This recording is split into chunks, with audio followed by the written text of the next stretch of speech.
quiero empezar para tratar de explicar este tema tan complicado con una historia de un náufrago judío que está en una isla. Cuando llegan a rescatarlo, la gente que lo viene a rescatar se da cuenta que en esa isla hay 2 sinagogas. Le preguntan, ¿qué? ¿Hay alguna otra persona aquí en la isla? Dice, no, estoy sola. ¿Y por qué 2 sinagogas? Bueno, para cuando no esté de acuerdo con lo que dicen en esta sinagoga, me voy a la otra. Eso es parte de la característica del pueblo judío. Siempre tenemos que buscar la otra salida, la otra opinión, la otra forma de pensar o ponernos en los zapatos del otro para poder tratar de comprender, entender y tener todavía mayor seguridad de nuestras convicciones. Me acaban de contar otra historia que llegó el señor Biden por Netanyahu hace poco atrás y le dice, ¿qué te pasa, Biden? Que tengo un problema, todo complicado, tengo 300 millones de habitantes que tengo que tratar de complacer a todos y no puedo, y están en uno, están en otro, y no sé qué voy a hacer. Y Netanyahu le dice, eso no es un problema. El problema tengo yo, donde soy presidente de 9 millones de presidentes. Esa es la población de Israel. Ahí todo el mundo tiene que opinar. Es parte de esa democracia viva donde después vamos a analizar cómo se compone toda la parte gubernamental y toda la parte de la iglesia, que es el único congreso real que existe en el Medio Oriente, donde todos sus parlamentarios son votados. Quería continuar la conferencia que tuvimos el domingo, donde tenía planteado darle el mapa de lo que era Canaán. Canaán es lo que se llamó la tierra prometida.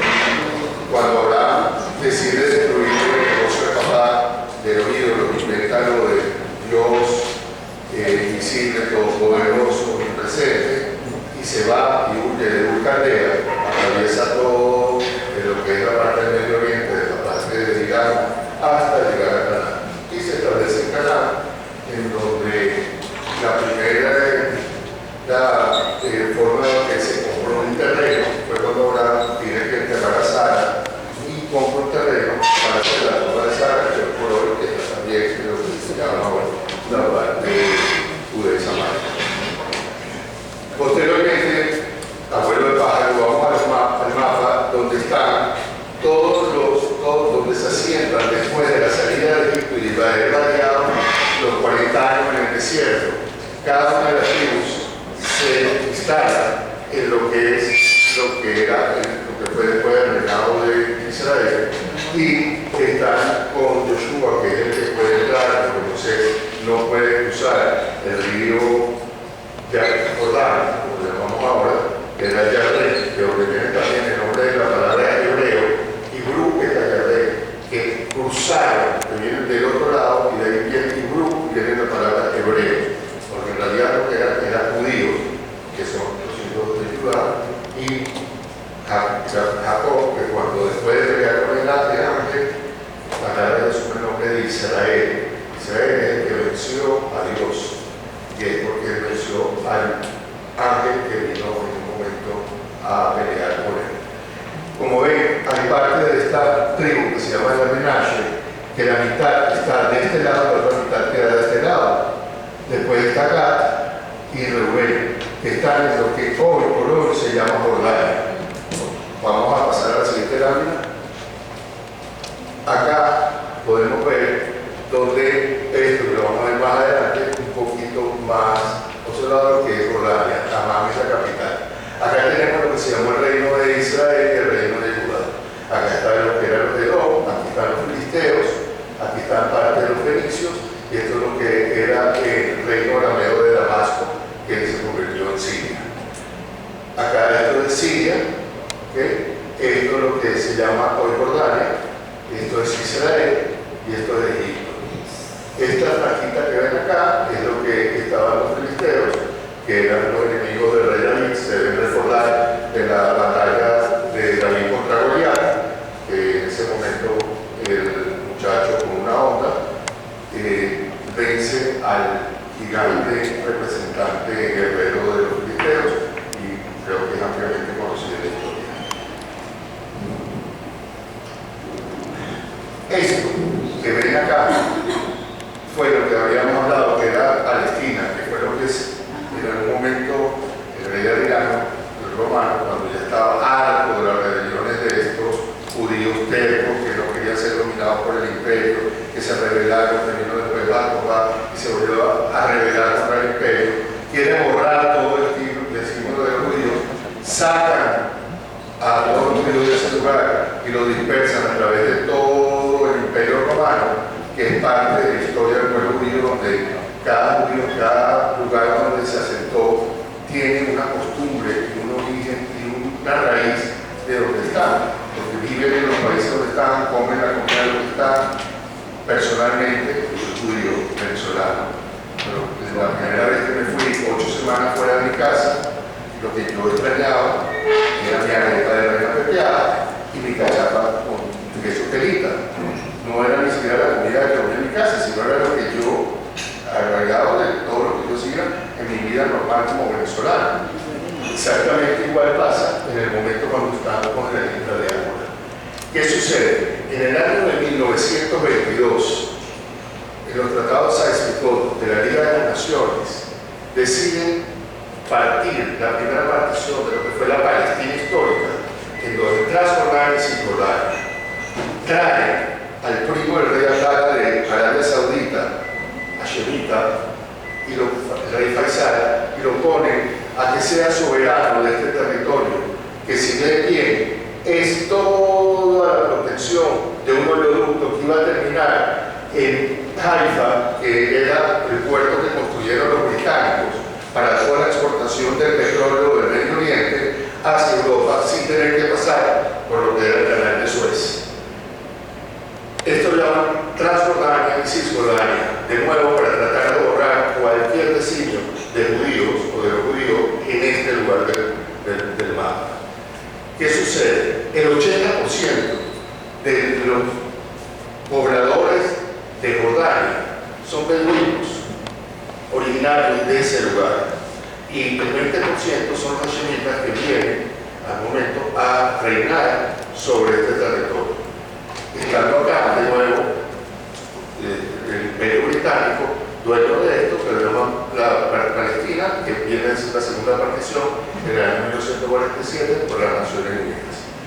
Si vemos bien, acá tenemos un país que tiene 9,8 de habitantes, que es el Estado de Israel, rodeado de 120 millones de egipcios, 11 millones de jordanos, 25 millones de sirios, 6 millones de libaneses, que están tratando, y hay unos 6 millones de otros árabes que están entre lo que es Siria, lo que es la parte de Judea y Samaria y lo que es la parte de Jordania, que son los habitantes de lo que hoy podemos llamar de gente que estaba en ese lugar. No lo quiero llamar palestino porque su origen ni siquiera era palestino. Quiero también volver a mencionar que desde el año 1948 hasta el año 1967, que es la guerra de los 6 días, todo lo que es Gaza y todo lo que es Judea y Samaria, uno pertenecía a Egipto y otro pertenecía a Jordania. En ese momento nadie reclamó ningún territorio para nadie, porque estaba en manos de árabes. En 1964, en el Cairo, en la época de Nasser, Ahmad al-Shukeiri es el primero que habla sobre lo que es el pueblo palestino y los derechos del pueblo palestino, donde él quería conseguir una solución política del grupo de gente que no lo dejaba integrar ni a Egipto ni a Jordania, y lo tenían como refugiados. Y ese es el problema real, que los árabes mismos jamás han absorbido a ninguno de los pobladores de estas dos regiones, creando un problema. el año 1967, en el mismo Cairo, llega Yasser Arafat, plantea la nueva Carta Fundacional de la OLP, que es la Organización de Liberación de Palestina, en donde su artículo 4, y hasta el día de hoy no se ha cambiado, está basado en el Estado palestino sobre la destrucción del Estado de Israel. Y eso es algo que como judíos, como seríes, es inaceptable. Nosotros no podemos desaparecer porque otros quieren estar en nuestro lugar. Que es el eslogan este nuevo que es desde el río hasta el mar, desde el río Jordán hasta el Mediterráneo, que es esto, que desaparezca el Estado de Israel, que fue también, vale la pena recordarlo, lo que todos los dirigentes árabes le dijeron a los pobladores que estaban en este lado que actual Israel: sálganse, porque nosotros los ejércitos árabes vamos a hacerle la guerra a los judíos y los vamos a echar al mar. De nuevo, los vamos a exterminar. Gracias a Dios no han podido todavía. Si ven, esta es la parte de lo que es Judea y Samaria, ¿okay? Y esto es lo de los gazatíes. Esto es uno de los problemas que estamos hablando en el día de hoy. Si ustedes ven bien el mapa desde el punto de vista satelital de lo que es verde, lo que era el momento donde existía el agua para poder hacer que la tierra produzca, tiene el río Nilo y todos sus afluentes. Ven una parte aquí arriba, en la parte del Líbano, y una pequeña parte acá al lado de lo que se llama el Mar Muerto. El Mar Muerto se llama de esa manera debido a que no existe ningún tipo de vida, porque la densidad de sal es tan elevada que no puede existir ningún tipo de vida, y cuando nosotros nos podemos bañar en este mar, flotamos, porque la densidad es tan fuerte que no nos podemos hundir. Próxima lámina, por favor. Si se acuerdan de esta lámina, este puntito rojo que está aquí es lo que es el Estado de Israel. Todo lo que es verde es la parte árabe. Y estamos hablando de Irán, desde Irán hasta lo que se llama Britania.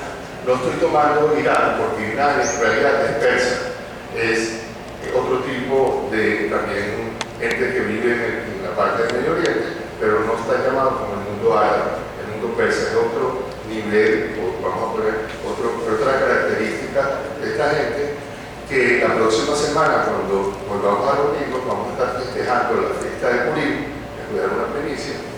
En esa fiesta es cuando el rey Amán, que era una persona que era el primer antisemita que nosotros conocemos en la historia, ¿okay? que lo que quería era exterminar al pueblo judío, y convence al rey Silo, el rey Hashverosh, a que era un pueblo que quería eliminarlo, y entonces se hace un edicto y van a ver toda la historia. La próxima semana se la van a contar con mayor detenimiento. Pero lo importante de esta lámina, de nuevo, es que cuando a veces los antisemitas, o en un momento están hablando de este sionismo invasor que quiere apropiarse de las tierras y que es coleccionista, ¿qué pedazo de tierra? No tienen tierra suficiente, no tienen petróleo suficiente, gastan millones y millones de dólares para tergiversar la verdad, ¿okay? Y hace que nosotros estemos en este momento con la necesidad de poder explicar parte de los hechos de lo que nosotros pasa, a decir que ya sabemos y podemos detectar que no es un problema de tierra, es un problema de otra índole.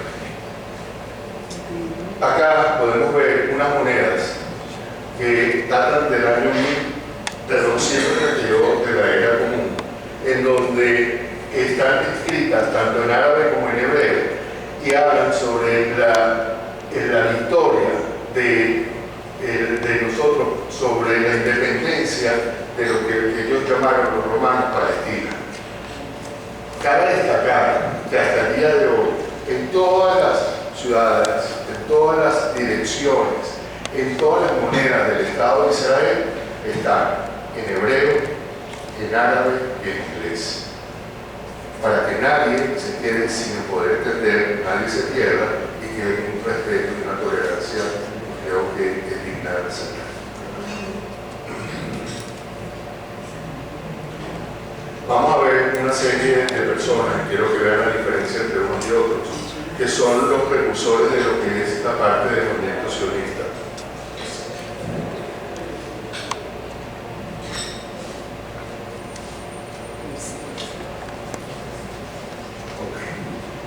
Esto que ustedes están viendo en este momento es donde se asentó los primeros asentamientos de la segunda área que hoy llamamos la ciudad de Tel Aviv. Esto es donde se construyó Tel Aviv. Esto es hoy Tel Aviv. Esto es hoy Tel Aviv. Quiero acotar y aclarar. Todo se ha hecho a través de la visión, el trabajo y el desarrollo del ciudadano.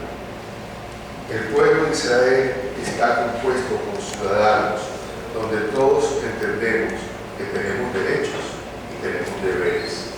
Y si no cumplimos los deberes, no podemos reclamar los derechos. Y ese es el concepto del progreso, de la parte de lo que hoy se desarrolló. Me encantaría destacar que la capital indivisible del Estado de Israel es Jerusalén. Con 9.756 habitantes en una población que está de 96 en la tabla de poblaciones y tiene, de 196 en la tabla de poblaciones y tiene una alta densidad poblacional de 442 habitantes por kilómetro cuadrado. Estoy dando estos datos como datos curiosos que en realidad podemos ser desde el tamaño del Estado horario.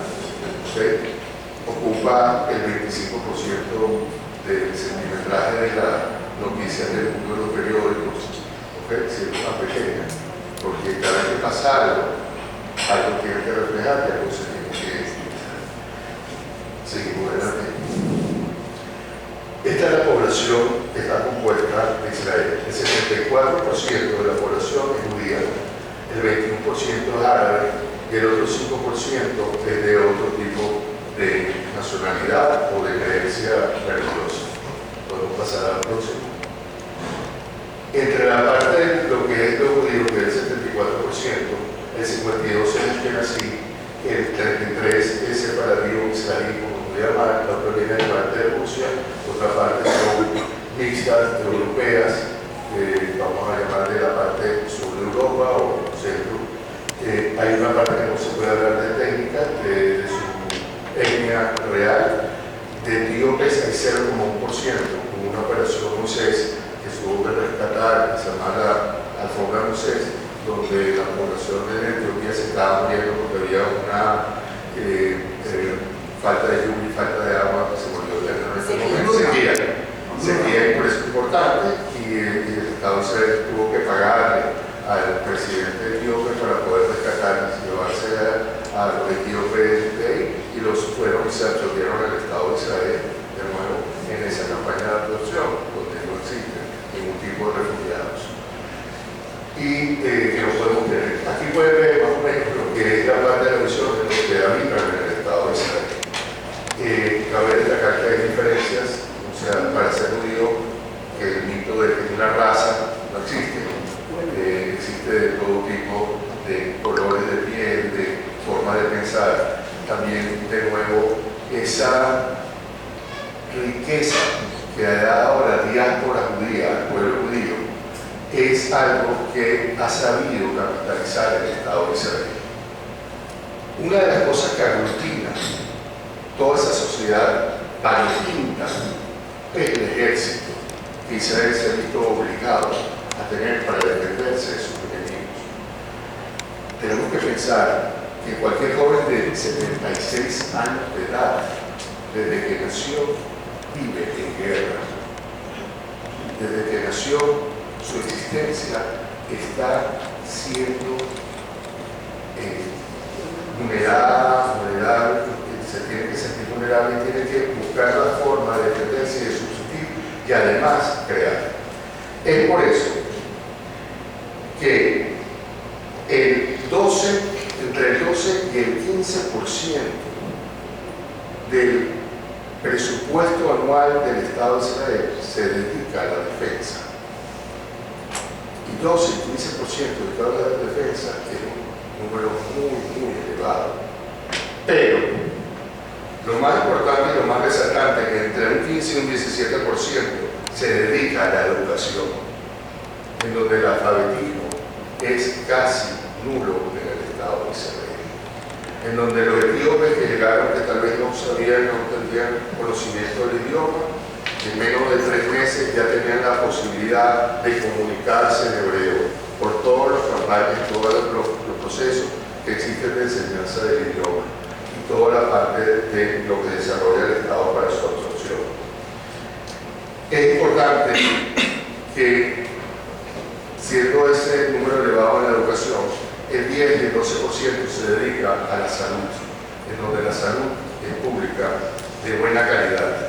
La gente a veces prefiere ir al dentista, que va a estar del Seguro Social israelí, antes que ir a un dentista privado, porque además el dentista privado es costoso, en cambio el otro es completamente gratuito. El bienestar social de la población, que es una de las cosas que siempre se ha empeñado en el gobierno israelí de absorber y poder, es entre un 25 y un 28%. Eso también significa que es toda la parte de la infraestructura, de comunicaciones, de la parte de las redes, de la parte de la comunicación y de la vivienda, de todo este tipo de transporte, juntamente con la parte del transporte. Si bien, podemos pasar a la próxima lámina, quiero resaltar que esto es una maqueta de lo que fue el templo de Salomón. El templo de Salomón, como todos ustedes saben, fue construido en Jerusalén. Quien trajo todos los materiales fue el rey David, y como el rey David había participado en guerra y tenía sangre en las manos, como se dice, Dios no le permitió construir el templo donde las tablas de la ley se construyeran. Y el hijo de Salomón fue el que, sabio, fue el que lo pudo construir. Y así se vería, según lo que dice la Biblia, el templo de Salomón. Este es el templo de Salomón, después de que vinieron los romanos y lo destruyeron. Esto fue destruido, el primer templo fue por los babilonios y el segundo templo fue por los romanos. Este templo fue así también porque también el rey Herodes, que fue el que construyó el segundo templo, hasta lo hizo un poquito más hermoso de lo que lo había hecho el rey Salomón. La próxima lámina. Este templo que ustedes acaban de ver está debajo de la mezquita dorada de Jerusalén. Este muro que ven, la próxima lámina, por favor. No. Perdón, aquí está. Acá ven el muro de ornamentos. Y esto era todo lo que era el templo de Salomón. Cuando llegó el Imperio Otomano, hizo, como hizo en todos los lugares, en Europa también, en donde había iglesias, que la destruyó, hizo las mezquitas, puso una mezquita. Son 76 años que tenemos el Estado de Israel. El Estado de Israel nos tocaba una piedra de la mezquita de los musulmanes. Y exactamente debajo de esa cúpula, debajo de donde estaba las tablas de la ley, está la piedra de Sion, del monte Sion, donde Abraham iba a sacrificar a su único hijo Isaac, y por eso viene el término sionismo de la parte de Sion, y es el lugar teóricamente más sagrado del pueblo judío. Pero por el respeto hacia la religión musulmana, siendo Jerusalén la tercera ciudad más importante del Islam, sobre la Meca y Medina, y después viene Jerusalén, no se toca, porque nosotros como judíos tenemos que respetar todos los credos y no podemos por ninguna causa destruir algo que ya está. Y los judíos van, se acercan al muro occidental, y fue en el templo donde Jesús de Nazaret se peleó con los mercaderes porque estaban haciendo mucha bulla y estaban impidiendo que se apreciara en el templo. ¿Se recuerdan? Eso es donde está hoy por hoy la mezquita. Y seguimos estando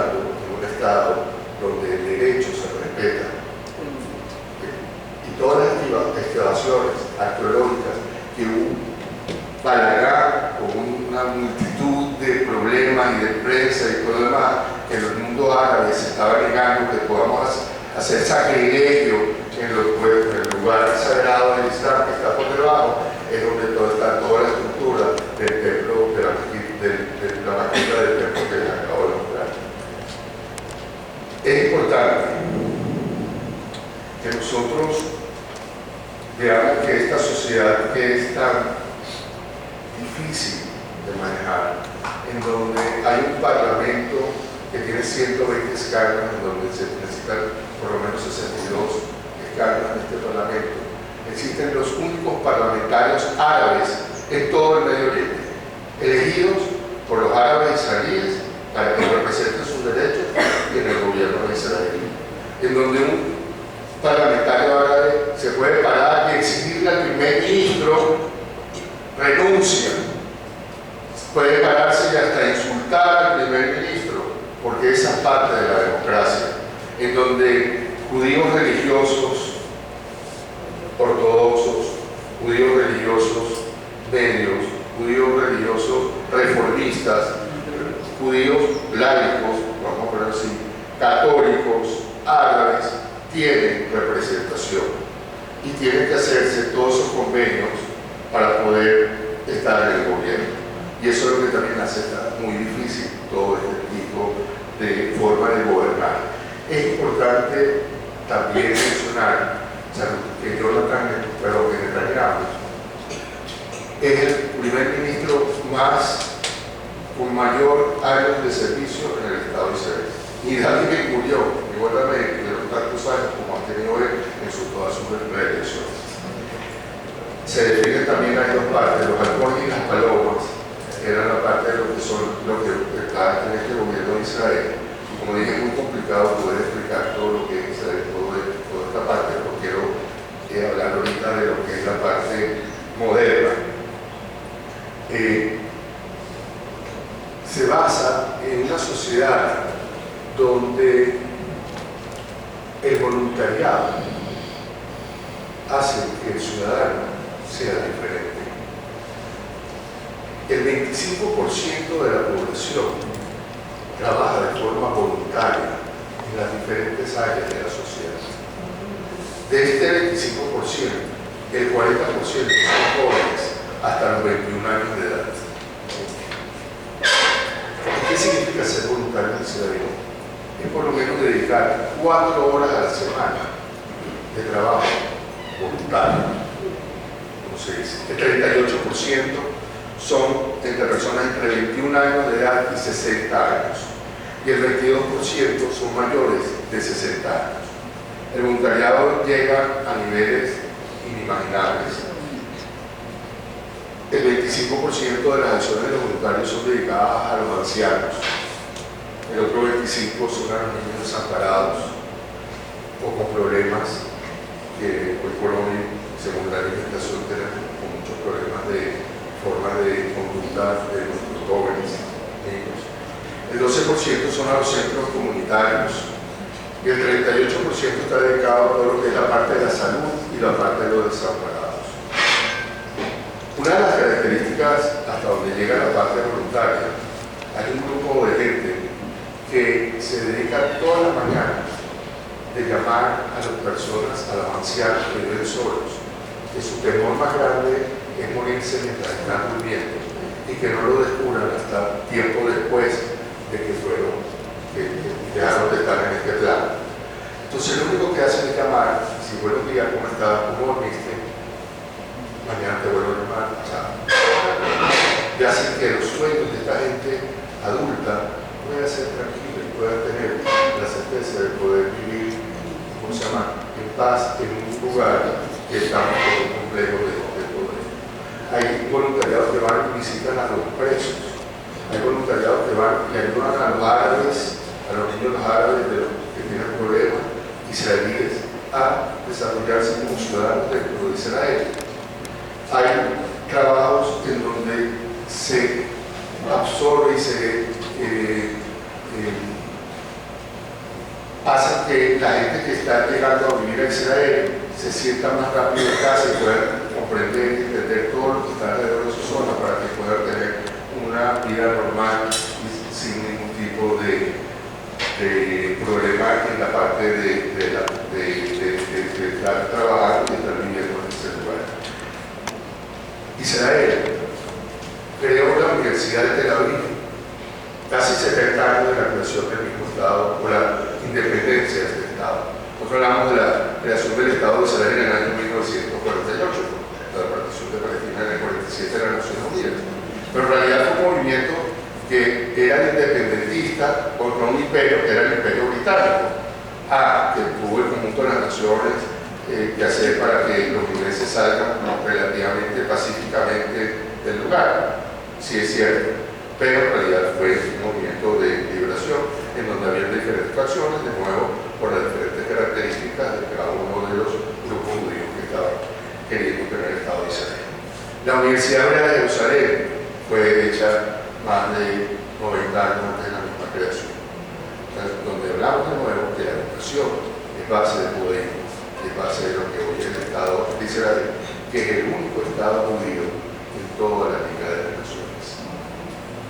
Por eso, Israel está llamada como la Start-up Nation de todo el mundo, casi similar a lo que es la parte de los desarrollos tecnológicos innovativos de Estados Unidos, que es la primera nación hoy por hoy que tiene la parte de toda la parte de investigación.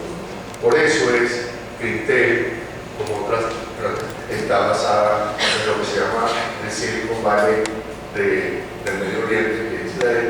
Está en la parte de todos los chips, está la parte del pendrive que todos utilizan, que es parte de los inventos de Israel. Está toda una parte de una máquina que no nada más que absorbe del aire convierte en agua y además le pone gas, para todo lo que le gusta el agua con gas. Y la Cam, que ahorita vamos a ver en un video que está preparado para que ustedes vean parte de todo lo que se está innovando en el Estado de Israel para toda la humanidad, incluido todos los países enemigos árabes que hacen uso de toda esta tecnología de Israel. Waze es una aplicación social de tránsito que te ofrece la mejor ruta para llegar a tu destino. Esto gracias a un sistema de ubicación satelital que opera en tiempo real. Esta maravilla fue creada por Uri Levin, Ehud Shabtai y Amir Shinai, tres israelíes que en el 2013 vendieron a Google su invento en nada más y nada menos que $966 millones. Hoy en día, se estima que millones de personas en el mundo usan Waze para transportarse. Píldora cámara.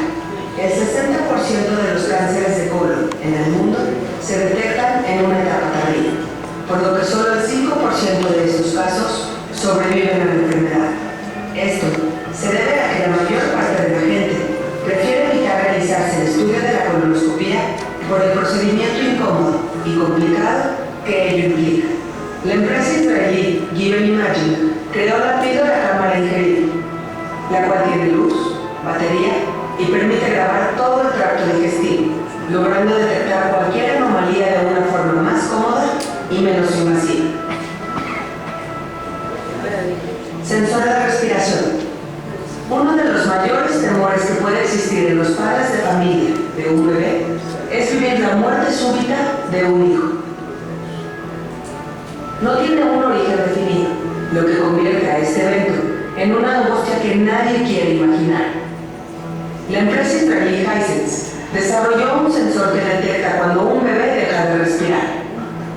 Con esto, los padres pueden darse cuenta de algún acontecimiento anormal en la respiración de su hijo o hija, otorgando con esto valiosos segundos que bien podrían salvar una vida. Mensajería instantánea. Hoy por hoy, todos estamos sumamente acostumbrados a las distintas aplicaciones de mensajería instantánea. Sin embargo, es importante saber que el primer sistema de mensajes usados en Internet fue ICQ, creado por dos israelíes y lanzado a la red en el año de 1996. Este programa fue vendido 2 años después en $287 millones. Admirable, ¿no? Memoria USB. Poder guardar archivos en un dispositivo pequeño y transportarlo es simplemente extraordinaria. La empresa encargada de fabricar los primeros USB fue la empresa israelí M-Systems. Estos pequeños objetos fueron creados a mediados de la década de los 90 y tenían la capacidad de guardar 8, 16, 32 y 64 megabytes. Estas capacidades resultan risorias hoy en día, pero en su momento fue sumamente útil y asombroso. Bienvenido USB, adiós disquetes. Riego por goteo. Toda agricultura requiere de la lluvia y de un clima idóneo para poder ofrecer cosechas. Pero ¿qué deben hacer los países de climas áridos con lluvias escasas? ¿Olvidarse de producir plantas, flores, cereales, frutas y verduras? Para nada. El riego por goteo es un revolucionario sistema de regadío que permite darle a los cultivos el nivel de humedad preciso para que estos se desarrollen de forma óptima. Los genios que inventaron el riego por goteo fue la familia israelí Blas, quienes fundaron la empresa Netafim. Rewalk. El rewalk es simplemente una sustitución de columna vertebral, un complejo sistema mecánico que ayuda a las personas parapléjicas a ponerse de pie y caminar. Con una batería que se lleva en una mochila y un control remoto que se maneja desde la muñeca, este gran invento creado por Amit Ofer ha cambiado la vida de quienes más lo necesitan. Desalinización del agua. La demanda anual de agua en Israel asciende a 2.200 millones de metros cúbicos, demanda hecha por el uso doméstico, industrial y agrario. Sin embargo, esta necesidad supera por mucho las provisiones naturales de agua de Israel, por lo que el país invirtió décadas de investigación en lograr convertir el agua del mar en agua potable. Finalmente, los ingenieros israelíes lo lograron. Hoy por hoy, y siendo un modelo a seguir para otras partes del mundo, las desalinizadoras que existen en el país abastecen a más de la mitad del Estado de Israel. Resulta increíble que avances tan importantes hayan surgido de ese pequeño Estado judío. Lo que es un hecho es que a sus 70 años de edad, el Estado de Israel continuará trabajando por el progreso de toda la humanidad.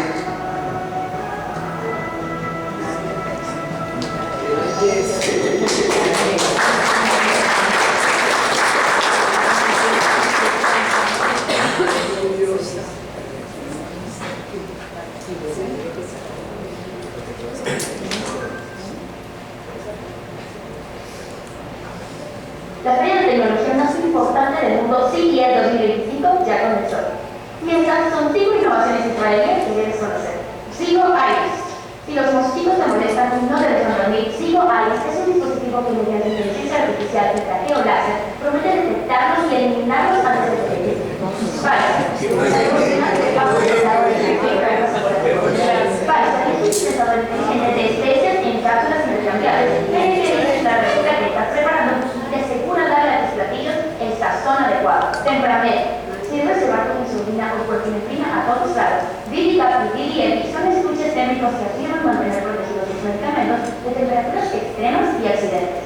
Capsular. Es posible que hayas tomado café de cápsula. ¿No te imaginas que tu skincare venga en esta presentación? Capsular hace que cremas corporales destapientes para el cabello tengan un estuche compacto con muy pocos conservadores. Señalan que de esta forma se mantiene la frescura y la potencia de los ingredientes activos. Core Actions. Para mejorar la seguridad en vehículos autónomos, Core Actions desarrolló Neuromonitor, un software basado en inteligencia artificial que ayuda a entender y responder a los estados cognitivos de conductores y pasajeros en tiempo real. Aseveran que datos como el nivel de alcohol en la sangre o la fatiga, combinados con información del volante, el radar y demás sensores, permitirán salvar vidas. ¿Cuál de estas innovaciones israelíes quieres probar primero? Como ven, el límite todavía no existe. La creatividad del ser humano puede ser ilimitada.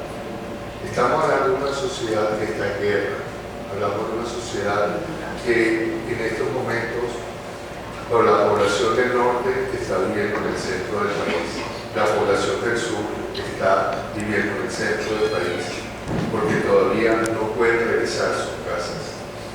No se ha perdido ni un un día de clase. Todos los muchachos que están en el centro del país siguen viendo sus clases, recuperaron el tiempo perdido, están viviendo en hoteles, están viviendo en casas de familias o en casas de gente voluntaria que lo permite. Y estamos hablando de más de 500 días.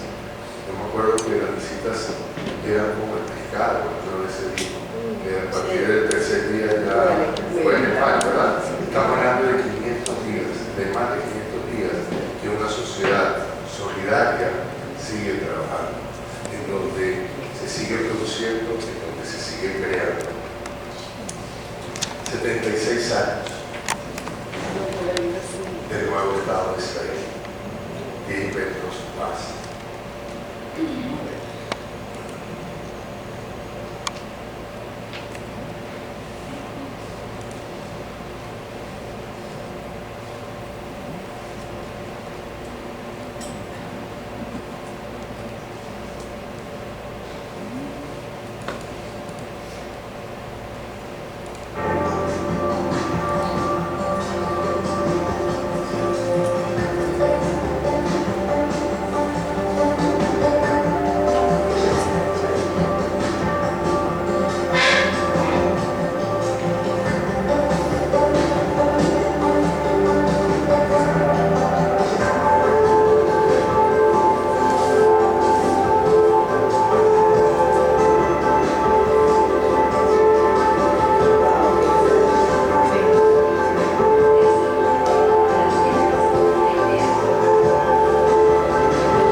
Fue desarrollada debido a la amenaza de 250.000 cohetes que estaban en el Líbano y 150.000 cohetes que estaban en Gaza.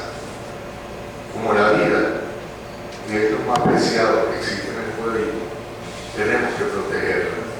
Y el gobierno del Estado de Israel, gracias a la industria privada, pudo desarrollar el sistema de lo que se llama la cúpula de hierro, además de la flecha y además de otras nuevas tecnologías que tenemos para proteger a los ciudadanos.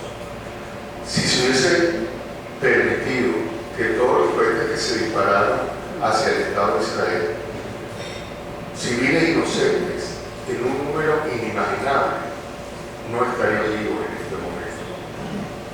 Por eso, cada vez que un cohete es interceptado, es una inversión de $23.000 que invierte el Estado de Israel en defensa. Por cada uno de esos cohetes que fueron construidos en su momento, hasta con los tubos de agua que venían del Estado de Israel, agua potable, hacia el lugar donde vivían los gazatíes. Ellos destruyeron esos tubos para construir cohetes para destruir el Estado de Israel. No voy a hablar de lo que es la forma de pensar o la forma de vivir de los gazatíes o de la gente que vive en Samaria o de lo que piensan, porque no es el tema.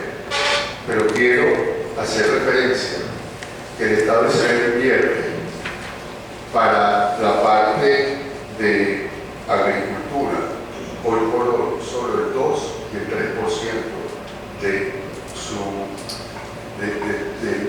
de la parte del presupuesto anual. Y a pesar de eso, y a pesar de ser más pequeño que el Estado Lara, exporta frutas y flores para el globo. Además, en la parte de desarrollo y en la parte de lo que es ayudar a los necesitados, se hace quiero también referirme a que en el Estado de Israel manda y exporta todo lo que es la parte de tecnología que ustedes acaban de ver, toda la parte de maquinaria, toda la parte de software, diamantes, donde el lugar más importante donde se procesan los diamantes en bruto es el Estado de Israel, productos químicos, textiles y prendas de vestir, porque también la moda es importante en el Estado de Israel. Quiero hacer una reflexión antes de pasar a lo que pueden ser todas las preguntas que quieran hacer, y es, ¿se imaginan si existiría una verdadera colaboración entre todo el mundo árabe y el Estado de Israel? ¿Dónde podría estar hoy por hoy esa zona? Porque los tratados de Abraham nos habían creado una esperanza muy importante en poder tener un lugar en el mundo que podría ayudar a desarrollar, a vivir de una manera mucho más humana a toda la humanidad, para la redundancia. Este es un fenómeno que existe en Israel. Esas son aves, son pájaros que hacen la evolución del cambio de estación con esta danza. Quería compartírselas, no como una agencia de viajes para que vayan a visitar Israel, pero sí para que puedan deleitarse de algo que verlo en persona es algo hasta se me paran los pelos de punta de lo alucinante que es.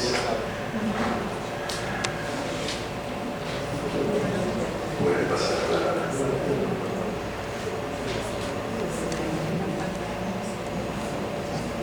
Eso es el futuro, que la educación va a dar a la zona, porque solo con la educación vamos a vencer el odio, solo con la educación vamos a convivir como seres humanos. Y por eso quería terminar esta charla por esa forma. El futuro está en la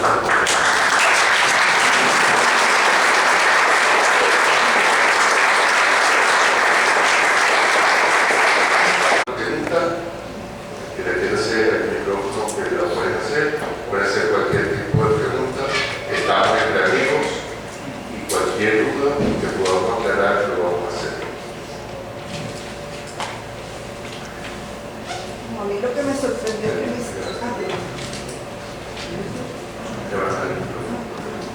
La idea es que todos puedan escuchar las preguntas, porque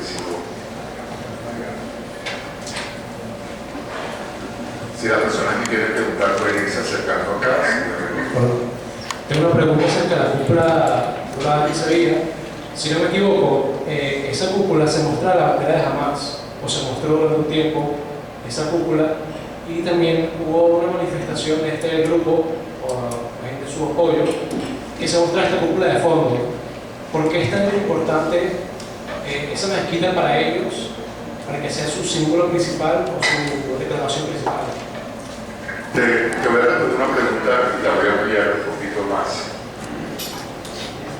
Han muerto en manos de árabes contra árabes más de cientos de millones de árabes musulmanes, y el mundo está en silencio, porque árabes que maten árabes no le importa. Pero si un judío hace algo contra un árabe, eso sí está registrado en las páginas de todos los periódicos. ¿Por qué esa mezquita de la plaza hoy es importante? Porque está en la capital del Estado de Israel, que es Jerusalén. A pesar de que cuando están en Jordania, para ellos no era importante, ni siquiera era lugar de peregrinación. Hay un libro de Leo Muris que se llama El que es el peregrino, que vale la pena leerlo para poder entender la idiosincrasia del mundo árabe. Pero es por eso, porque ellos quieren que Jerusalén sea la capital de ese Estado palestino sobre la ruina del Estado de Israel. Por eso que lo ponen como uno de los símbolos. Hay otra cosa también con el Aqsa. En el medio de esa cúpula que estás viendo, hay como una cueva, hay una piedra. Allá adentro. Se supone que en esa piedra fue que subió Alá, cualquiera de ellos, al cielo, Mahoma, lo que tú quieras. Por eso es el tercer lugar de importancia en la cultura. Aquí.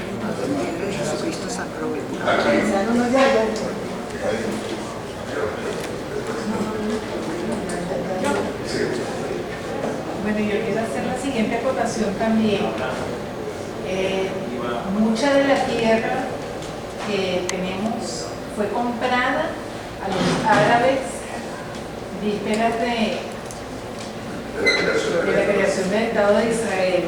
Los árabes vendieron tierra, no los votaron. Y los árabes que se quedaron en su ciudad Exactamente. Decían que necesitaban tener un arbolito de olivo. Necesitaban tener nada más un arbolito de olivo para hacer su tierra. Así es. Buenas tardes. Yo estoy pensando justamente Venga, el micrófono. en estos 76 años de la creación del Estado de Israel. Hemos visto cuánto avance, cuánto aporte y cuánta amor a la vida. Por eso yo amo la comunidad judía. Pero hay un detalle. Yo sé que la fuerza y la fe y ese amor por la vida es genial. Pero a estas alturas, con los rehenes que están ahora en manos de estos grupos, este grupo de monstruos, se tiene fe de que estas personas pudieran estar vivas después de haber hecho lo que hicieron con los bebés. ¿Por qué darle tanto tiempo a esa situación? Si Israel, un ciudadano, uno solo, tiene un valor tan increíble para toda la humanidad, imagínate 100. ¿Y cómo darle tanto tiempo a estas personas? ¿Y cómo saber que esos ciudadanos judíos que están ahorita en manos de Hamas estén vivos?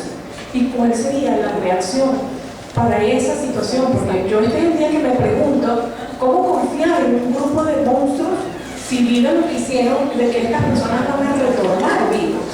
O sea, yo creo que la paciencia tiene un límite y no sé cómo la comunidad en general pudiera perseguirlo, pudiera enfrentar una situación de ese tipo. Yo todavía no pienso que estas personas valiosísimas, a las cuales amo de verdad y que veo el aporte que de verdad tienen en el Medio Oriente, estén vivos, estén vivos. En realidad son 517 días desde el fatídico 7 de octubre, el pueblo que fue en el Estado de Israel, Octobrón, que fue en el Estado de Israel. Y en el día de hoy todavía quedan 59 rehenes. La vida es lo importante. Parte de lo que se quiere hacer es rescatarlos a la mayor cantidad de lo que es con vida. Pero además, en el judaísmo, el cuerpo de un muerto es sagrado y la sepultura de ellos tenemos que garantizar que sea como dice la ley, para poder honrarlos a ellos muertos y a sus familiares vivos que puedan también hacerlo. Es por eso que también los soldados jóvenes del Estado de Israel han muerto en un número tal vez incalculable desde el principio de esta guerra, y es porque querían cuidar tanto la parte de los civiles que pudiesen, inocentes, teóricos, que pudieran morir, como también no matar a los rehenes que estarían bajo cautiverio en toda esa cantidad de túneles que, si ustedes conocen el metro de Londres, es 2 veces y media los túneles en un lugar que es Gaza, que es toda la parte de la ciudad de Londres. Y todo ese dineral que fue para que construyeran escuelas, hospitales, una infraestructura para poder vivir como un país del primer mundo, fueron hechos para hacer toda la parte de la guerra y toda la parte de sus túneles que hicieron para poder tener la guerra que han tenido hasta el día de hoy. Es por eso, es sencillamente por eso, porque el Estado de Israel no va a dejar a ningún judío atrás, va a hacer todo lo que sea necesario para rescatarlos, por el respeto hacia la vida, tratándolos de que estén en vida. Ustedes han podido ver en la televisión cómo tal vez algo que nosotros veíamos en películas de gente que salía de los guetos después de la Segunda Guerra Mundial, con estas rehenes estaban casi igual que todos estos sobrevivientes del Holocausto. Y cuando tú ves a todos los de Hamas y todos los muchachos, toda la gente robusta,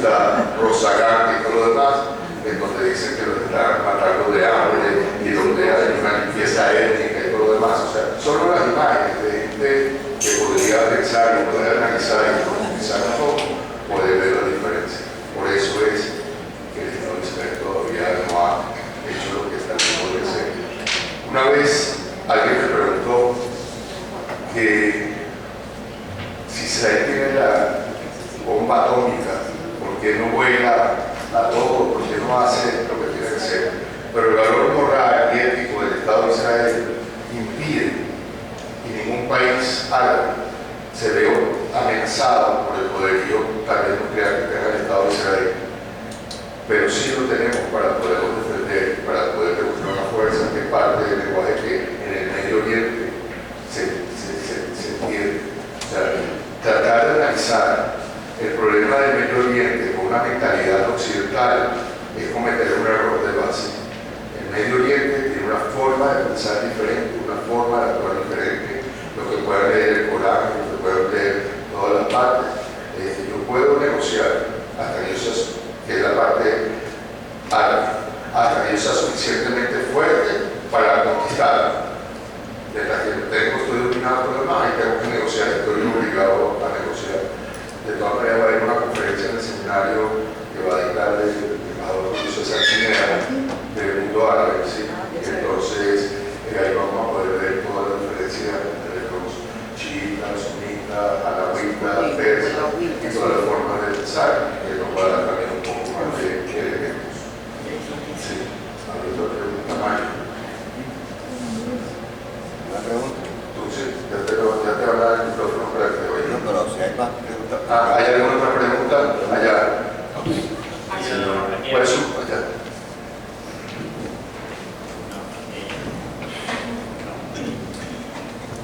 Buenas.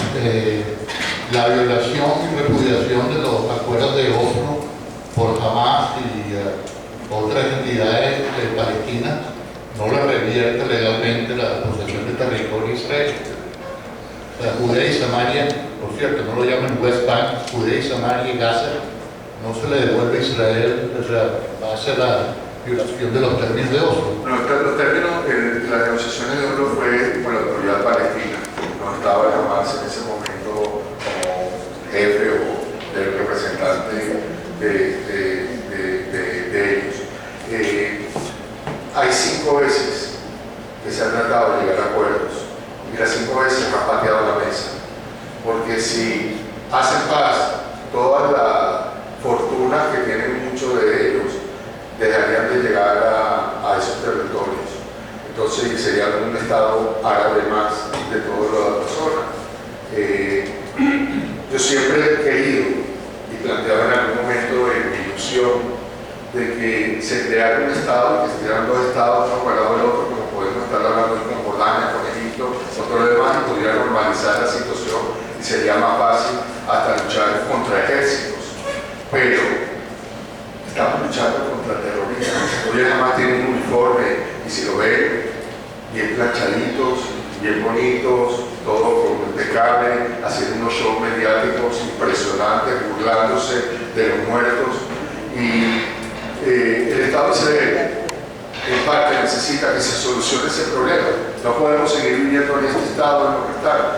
Y por eso, ahí de nuevo, si no tenemos 76 años, tratar de buscar una solución de 2 estados y no se logra. Por eso también una solución que dicen algunos cuartos de loco, bueno, ya no van a ir los estados, se acabó la solución del estado, ahorita que se vayan y que resuelvan lo que es, y es algo que ahorita recién la Liga Árabe se reunió en el Cairo la semana pasada y tiene un nuevo plan para el desarrollo de la parte de los gazatíes, que no sabemos hasta dónde va a llegar. Desde Egipto llega todo el contrabando a través de túneles también que han puesto para la parte bélica de Gaza. Y algo que estamos claros que tiene que recordar el gobierno del Estado de Israel para la población israelí es su seguridad, y en eso no somos tolerantes. ¿Cree que viene un nuevo Oriente después de la guerra? ¿Cuál va a ser la resolución en ese sentido? Porque No, discúlpame, si hablas un poquito más despacio te voy a poder entender. ¿Cree que viene un nuevo Oriente después de la guerra? ¿Cuál va a ser la resolución de esto? Entendiendo el plan del presidente Trump y ahora la reticencia de Egipto y Jordania de no aceptar palestinos. Hoy presentaron otro plan, pero a Trump tampoco le convence. Pero ahora, viendo el otro lado del mundo árabe, los que son sunitas, que no son radicales, y países como Arabia Saudita, que de hecho consideran a Hezbollah un grupo terrorista, pasa que eso casi nunca lo dicen en la prensa, ¿qué pasos podrían dar para lo que sería la resolución de ese conflicto, sobre todo con los palestinos? Entonces, ¿cuál sería ese paso? Y si esto conduciría a una paz real con Arabia Saudita, con países como Oman, con otros que pudieran estar interesados en acercarse a Israel y beneficiarse, y lo hice también por la amenaza que representa Irán para ellos. Parte de lo que ha sucedido en los últimos 2 años, desde 2023, era por la posibilidad de que Arabia Saudita se uniera a los tratados de Abraham. Si eso sucedía, Irán iba a perder parte del poder que tiene en el mundo árabe. Y por eso se aceleró todo este proceso del pogrom del 7 de octubre. El nuevo Medio Oriente es igual que el nuevo orden mundial. Decirte y hablar de lo que puedo desear es tal, pero saber lo que va a suceder es imposible.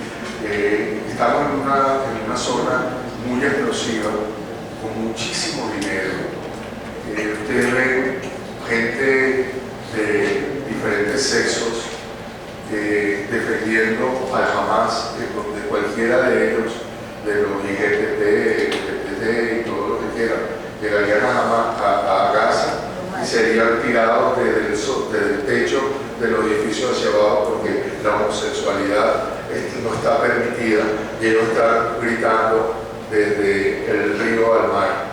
De nuevo, o sea, estamos hablando de algo que solo por muchísimo tiempo y en una base de educación que debería cambiar de manera radical. Y quiero darle otro ejemplo. Cuando en una escuela de matemáticas en Gaza a un niño de 8 años le enseñan: si tienes 8 judíos y matas 3, ¿cuántos te faltan por matar? Cuando ustedes ven, lo podemos poner en cualquier otra sesión, niños jugando a matar judíos en la fiesta de fin de año, disfrazados de Hamas o de Hezbollah, y acribillando a gente y matándola hasta con un cuchillo como parte de su educación. Acuérdense que también tenemos una sociedad israelí donde a cualquiera de ellos le ha matado a un padre, a una madre, a un hermano, a un hijo, a un primo, a un tío. Pero tenemos que construir el país, el mundo con amor y con herencia, no con odio. Ustedes ven todas las declaraciones de todos los secuestrados y ninguno de ellos ha hablado de venganza. Ni siquiera el papá de Phil y alguien dijo nada de estar secuestrado, llegar, ser liberado y después tener que enterrar a su esposa y a sus hijos, y no dice nada, ninguna expresión de odio, sino todo lo contrario, de querer tener una esperanza en un futuro, de construir un mundo mejor. Eso es lo que tenemos que basar la sociedad de nuestro país, no el mundo. Ese nuevo orden de todas las locuras que estamos viendo, que están sucediendo. Creo que nosotros, la gente de bien, no quedarnos callados, porque después del 7 de octubre, todas esas empresas de derechos de la mujer, derechos de la vida, derechos de los niños, el silencio fue ensordecedor. Yo no podía creer que en el siglo XXI no hablaran contra lo que había sucedido. Porque eran judíos, simplemente porque eran judíos, no importa, nos podemos callar o podemos ver hacia otro lado. Eso me hizo entender un poco más lo que sucedió en la época del Holocausto, donde no conocíamos la capacidad de destrucción del ser humano para hacer lo que sucedió en la Segunda Guerra Mundial, hecha por los nazis. Pero hoy, en el siglo XXI, un grupo Hamas o Hezbollah hicieron cosas peores, porque meter un niño de mes en un microondas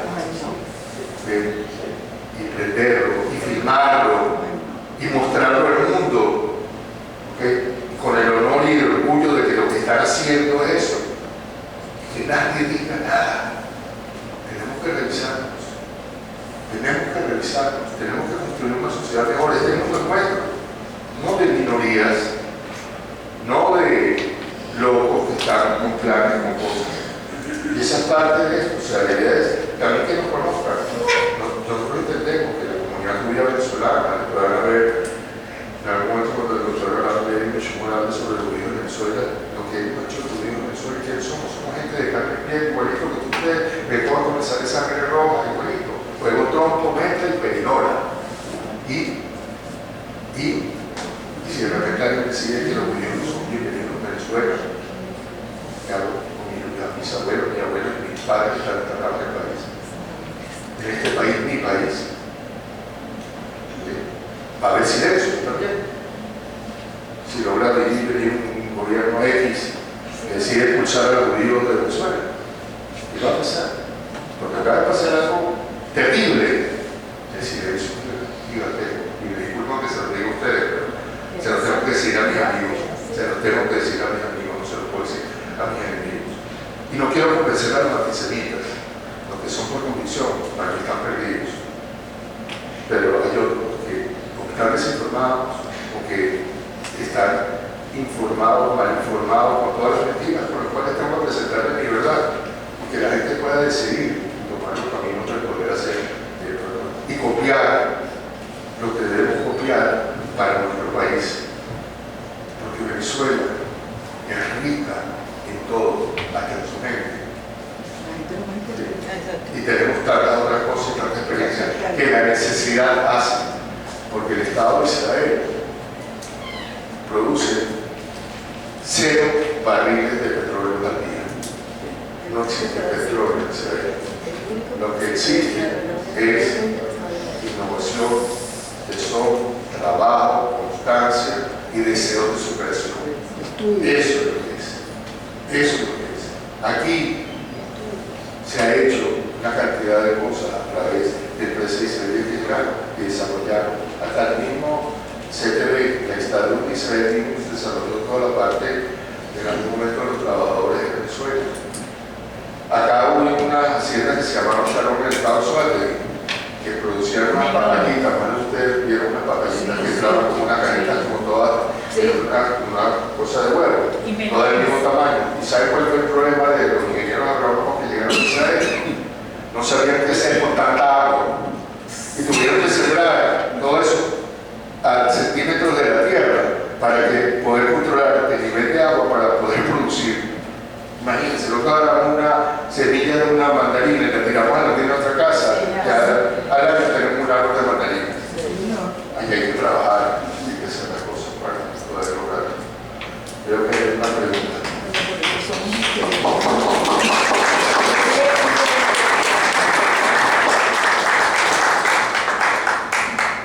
Bueno, yo tengo unas cuantas preguntas, porque aquí durante la exposición escuché que el segundo templo fue construido por el Imperio Romano, pero fue construido por Herodes. Quiero saber si ese dato lo anoté bien. Sí. Ok, porque en el segundo... No, el que destruyó el Imperio Romano fue el que fue construido por Herodes, que fue el que tenía la parte envasada que más de ustedes en cuenta, me conocen así. Sí, el que destruyó el Imperio Romano en el año 70 de la era común. Ok, yo aquí he hecho unas investigaciones y tengo una especie de cronología que me gustaría muchísimo. También me gustaría preguntar si se podría afirmar que uno de los mayores, o si no por decir el mayor enemigo de Israel en el Medio Oriente, es Irán. Hoy por hoy sí. Ok, bueno, esto es aunque en realidad el mayor enemigo del Medio Oriente de Israel es el odio. Exacto, pero uno de ellos que está más que todo enfocado en el Irán. Lo que pasa es que, imagínate, Irán, o sea, existen lo que son los chiitas, apoyan grupos terroristas que son sunitas. ¿Por qué? Porque son enemigos de Israel. Entonces tienen Hezbollah, tienen ISIS, tienen Hamas, tienen todos estos grupos terroristas que están financiados por los enemigos entre ellos mismos, pero del Estado de Israel. Bueno, eso me parece muy interesante porque yo he hecho algunos estudios bíblicos. Entonces, aquí, bueno, esto me dice en Génesis que Dios elige a Abraham, sin embargo, está también Ismael, que es el hijo del becerro egipcio, que es el padre de los árabes. Y esto es confirmado en el Corán, en Sura 14. Entonces, bueno, siguiendo por esta misma línea, también tengo aquí que la controversia entre Israel y Irán también es bíblica, y sobre todo se refleja en Daniel 10:20, en donde él ayuna por muchos días para pedirle que Dios envíe al arcángel, y Dios envía al arcángel Miguel, que es el que representa al pueblo de Israel, a defenderse contra una potestad que había en el pueblo del persa. Ellos no hablan de Irán, pero dice que el pueblo persa. Entonces eso me parece muy interesante, que esa controversia que ya está escrita bíblicamente continúa hasta hoy. También tengo otro... Quiero interrumpirte ahí.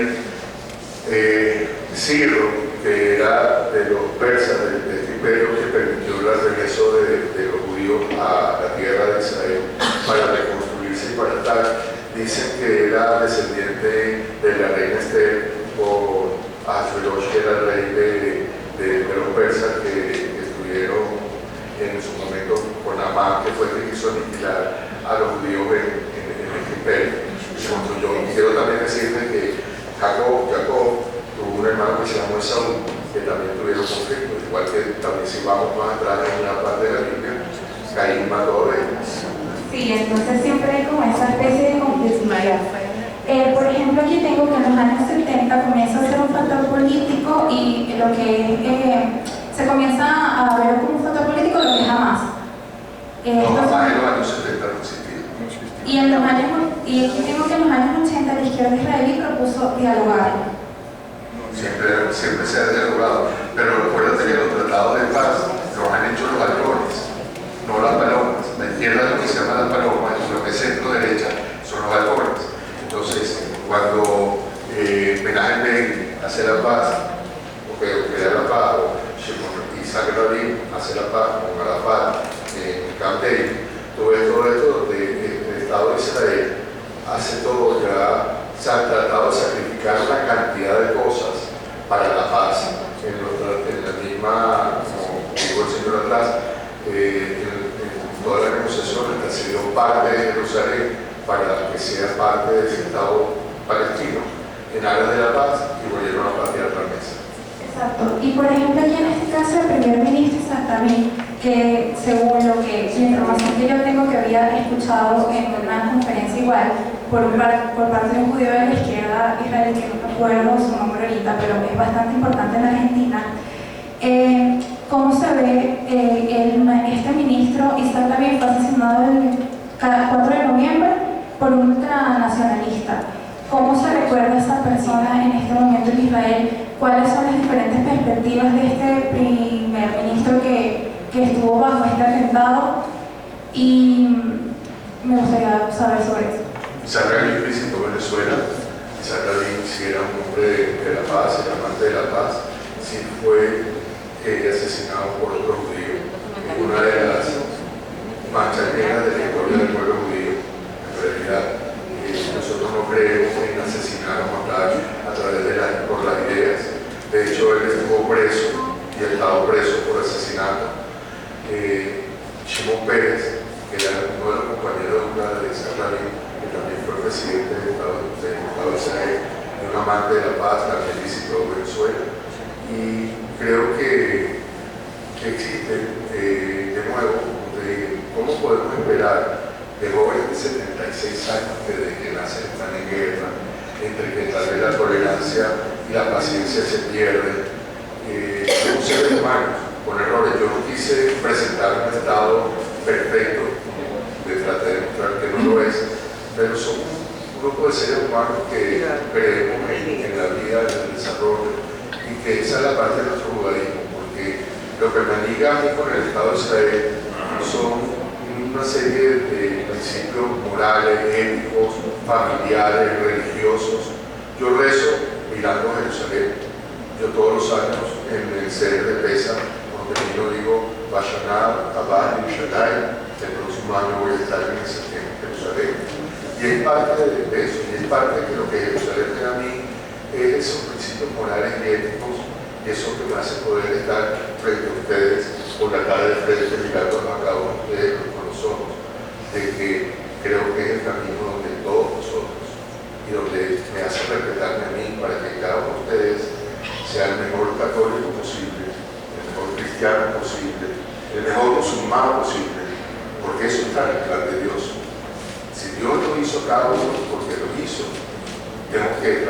pacto para que sea una mejor versión de lo que Dios quiere y desea y de la misión que llegaron a la tierra. Entonces, hay judíos malos, hay judíos prostitutas, hay judíos ladrones, hay judíos estafadores, hay de todo. Eso no es una patente de bolsa. Pero lo que sí me da es que la mayoría tenemos 10 mandamientos de la Torá, que si solo se cumplieran esos 10 mandamientos, creo que tendríamos un mundo completamente diferente. Yo quisiera, otra pregunta, perdón. ¿Otra pregunta? Yo quisiera completar un poquito lo que estás preguntando sobre Yitzhak Rabin. Lamentablemente, el 4 de noviembre, él falleció, bueno, lo mataron en un acto de un grupo que se llama Shalom עכשיו. Shalom עכשיו era un grupo que lo que buscaba era la paz, precisamente. Y lo mataron justamente cuando estaba cantando una canción que se llama Shalom, que era una canción de paz. O sea que de ahí en adelante hubo como un rompimiento de lo que estábamos acostumbrados a vivir en Israel. Fue un cambio rotundo del pueblo de Israel, de la gente de Israel, porque causó un shock que a un muchacho estudiante de la Universidad Bar Ilan, judío religioso, fuera justamente el que lo matara. Y bueno, por meses estuvo muchachos jóvenes sentados en la plaza donde fue el acto de Shalom עכשיו, y cantando y prendiendo velas y bueno, sintiendo el dolor que puede sentir un pueblo cuando matan a un representante y por manos de un judío. Fue algo trágico. Y eso no compromete más en la paz. ¿Podría remarcar el año en que eso sucedió, por favor? El 4 de noviembre de 1994. Creo que era 94. Yo estaba ahí, yo me encontraba ahí porque estaba estudiando en Jerusalén y justamente ese día fui a la reunión de Shalom עכשיו. Al día siguiente tenía examen, así es que apenas terminó la cuestión, me fui a Jerusalén de vuelta y cuando llego a Jerusalén prendo la televisión y oigo que mataron a Rabin cuando estuve minutos antes viéndolo. Tenemos 2 minutos más.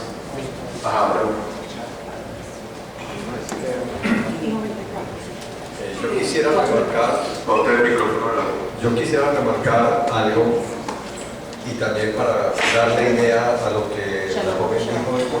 Oí que hablaba que en el año 70 un no sé qué personaje de izquierda. No, yo digo que en el año 70 jamás tuvo base la programa de izquierda. No, yo estoy hablando del personaje que era de izquierda, judío de izquierda. Ok, yo lo que quiero decir es que los primeros años de Israel fue un país muy monolítico. Quiero decir que el sentimiento que tenía la población israelí era monolítica. ¿Qué significa? Que teníamos todo un mismo sentimiento y obrábamos por un país judío para los judíos. Pero resulta que hubo una política de una nueva administración gubernamental que a mediados de los 70, finales de los 70, se aplicó una ley que era la ley del retorno. Esa ley del retorno le daba posibilidades a que vinieran a Israel personas que hasta por tercera generación tuvieran conexión judía. Entonces, no necesariamente eran judíos, ni estaban, ni crecieron bajo las premisas de lo que es el judaísmo. Los valores judíos, los valores de la Torá. Entonces, empezó a haber una inmigración a Israel tremendamente disímil, muy diferente al original pueblo de Israel que estaba allí y que luchó por crear el Estado de Israel, que estaba recién, digamos así, viniendo de los grandes próceres que nos ayudaron para la formación del Estado nuevo de Israel, porque yo soy de los que piensan que Israel no tiene 76 años. Israel tiene más de 3.000, 4.000 años. ¿Tiene alguna pregunta, por favor? La cuestión es que yo quiero... No, que se nos está acabando el tiempo. Sí, lo que yo quiero aclarar es que a partir de esa política de la integración con la de que llegaran judíos o no judíos, sino una conexión de hasta tercera generación en Israel, cambió mucho la sociedad de tal manera que no había izquierda, no había derecha antes, ahora el país se parece más a partir de los 80, final de los 70, 80, se parece más a un país normal, común y corriente, en ese aspecto de la política. Entonces, ahora hay izquierda, hay derecha y hay fanáticos. Quiero agradecerle a todos ustedes su presencia. Quiero invitarlos al próximo jueves a las 4 de la tarde en punto, donde vamos a tener otra conferencia de las festividades judías. Muchísimas gracias. Pueden pasar.